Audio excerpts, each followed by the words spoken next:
तो दोस्तों आज के वीडियो में हम ये डिस्कस करेंगे कि अवेलेबिलिटी सेट क्या होता है।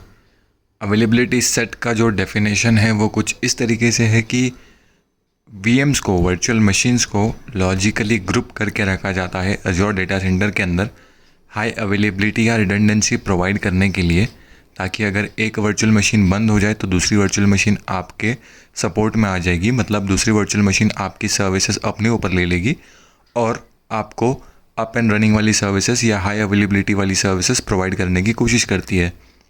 माइक्रोसॉफ्ट अज़ूर ये गारंटी करता है कि अगर आप अवेलेबिलिटी सेट्स को ऑप्शन चूज़ करते हो तो आपको 99.95% ऑफ द टाइम आपके सर्विसेज जो आप हमारे सर्वर पे या वर्चुअल मशीन पे होस्ट करोगे उसका आपको अप टाइम मिलेगा। मतलब आपकी सर्विसेज उतने टाइम तक के लिए अवेलेबल रह सकती है। अवेलेबिलिटी सेट्स के अंदर दो ऐसे कंसेप्ट है जिसका इन्फॉर्मेशन रहना हमें ज़रूरी है।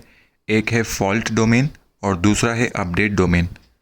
अवेलेबिलिटी सेट के अंदर 3 फॉल्ट डोमेन होते हैं और 20 अपडेट डोमेन होते हैं। अभी fault domain and update domain क्या होते हैं ये मैं आपको डायग्राम के थ्रू बताता हूँ। उसके पहले मैं आपको अवेलेबिलिटी सेट का एक एग्जांपल देता हूँ। मान लीजिए कि आप एक बिल्डिंग में रहते हो। उस बिल्डिंग के अंदर 6 फ्लैट्स हैं। उस 6 फ्लैट्स में से एक फ्लैट आपका है। मान लीजिए ये वाला फ्लैट आप ही का है जिसमें आप रह रहे हो, और 6 फ्लैट्स के अंदर से सिर्फ आप ही के फ्लैट के अंदर से इलेक्ट्रिसिटी चली जाती है, मतलब पावर कट हो जाता है।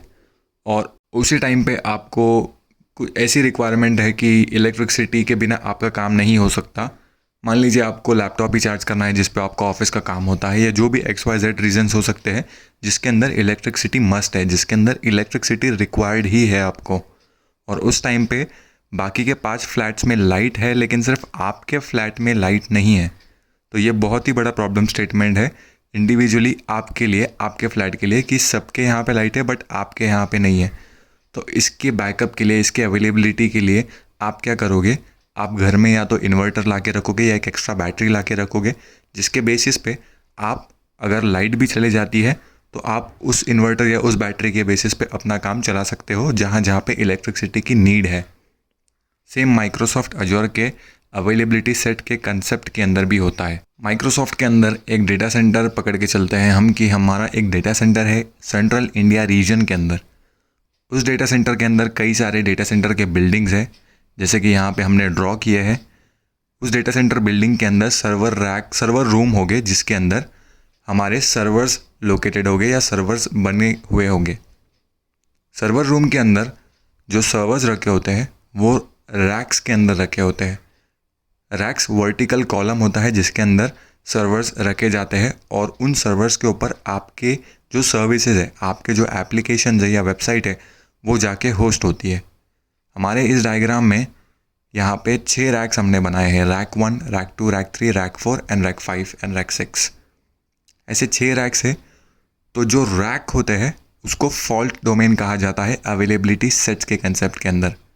और फॉल्ट डोमेन 3 ही चूज़ करने का ऑप्शन देता है माइक्रोसॉफ्ट जब आप अवेलेबिलिटी सेट का ऑप्शन चूज़ करते हो। मतलब अगर मैंने 3 फॉल्ट डोमेन सिलेक्ट किए अवेलेबिलिटी सेट का ऑप्शन कॉन्फ़िगर करते टाइम पे, तो ये एक rack, second rack and third rack, मैंने ऐसे 3 रैक बुक कर दिए जिसके अंदर मैं अपने सर्वर्स होस्ट करूँगा, जिसके अंदर मैं अपने सर्विसेज होस्ट करूँगा। और ये जो कॉलम ब्लॉक्स आपको दिख रहे हैं यह है सर्वर्स। इन सर्वर्स को अपडेट डोमेन कहा जाता है अवेलेबिलिटी सेट के कंसेप्ट के अंदर। अवेलेबिलिटी सेट के अंदर आप up to 20 update domain select कर सकते हो। रैक मतलब फॉल्ट डोमेन आप 3 सिलेक्ट कर सकते हो मैक्सिमम, और update domain up to 20 select कर सकते हो।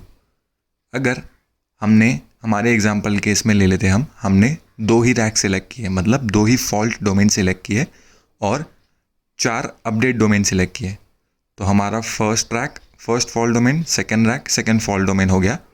और इसके अंदर हमने 4 अपडेट डोमेन सिलेक्ट किए, मतलब ये एक सर्वर हमें मिल गया, ये एक सर्वर मिल गया, सेकेंड रैक में से ये फर्स्ट एंड सेकेंड रैक में से ये सेकेंड सर्वर हमें मिल गया। अभी सेम हमने जो हमारे बिल्डिंग वाला एग्जांपल देखा था उसके अंदर इलेक्ट्रिसिटी जाने की वजह से सिर्फ हमारे फ्लैट के अंदर ही इलेक्ट्रिसिटी नहीं थी, तो उसका प्रॉब्लम सिर्फ हमको ही हो रहा था। ये मान के चलिए कि आपने अगर 2 फॉल्ट डोमेन भी चूज़ कर लिए, 4 अपडेट डोमेन भी चूज़ कर लिए, और इस फॉल्ट डोमेन 1 मतलब रैक 1 के अंदर से ये दोनों सर्विसेज या दोनों सर्वर्स का इलेक्ट्रिसिटी या पावर कट हो जाता है, या कोई भी XYZ प्रॉब्लम आता है जिसकी वजह से ये सर्वर डाउन हो सकते हैं। और इन्हीं के ऊपर आपके प्राइमरीली वेबसाइट या एप्लीकेशन होस्टेड है। तो ये आपके लिए प्रोडक्शन इम्पैक्ट है, मतलब आपका वेबसाइट भी डाउन होगा, प्लस सर्वर्स को अप होने में जितना टाइम लगेगा उतना डाउन टाइम आपको बेयर करना पड़ेगा। लेकिन बैकअप के तौर पे हमने 2 फॉल्ट डोमेन चूज़ किए थे, मतलब हमने 2 रैक्स सेलेक्ट करके रखे थे और 4 अपडेट डोमेन सेलेक्ट करके रखे थे। मतलब अगर एक रैक में से 2 सर्वर्स को प्रॉब्लम भी आता है तो सेकेंड रैक्स में से जो 2 सर्वर्स है वो हमें अपनी सर्विसेज प्रोवाइड करेंगे और हमें कोई भी डाउन टाइम नहीं मिलेगा, क्योंकि प्रॉब्लम हमारा सिर्फ रैक 1 के अंदर है और रैक 2 हमारा उसी तरीके से काम कर रहा है जैसे वो पहले कर रहा था। तो अवेलेबिलिटी सेट्स के अंदर यही कंसेप्ट होता है कि आप up to 3 fault domain choose कर सकते हो, ताकि अगर किसी एक फॉल्ट डोमेन मतलब किसी एक रैक में प्रॉब्लम भी आता है तो सेकेंड एंड थर्ड रैक आपको अवेलेबिलिटी प्रोवाइड करने के लिए अवेलेबल रहेगा। और up to 20 update domains choose कर सकते हो।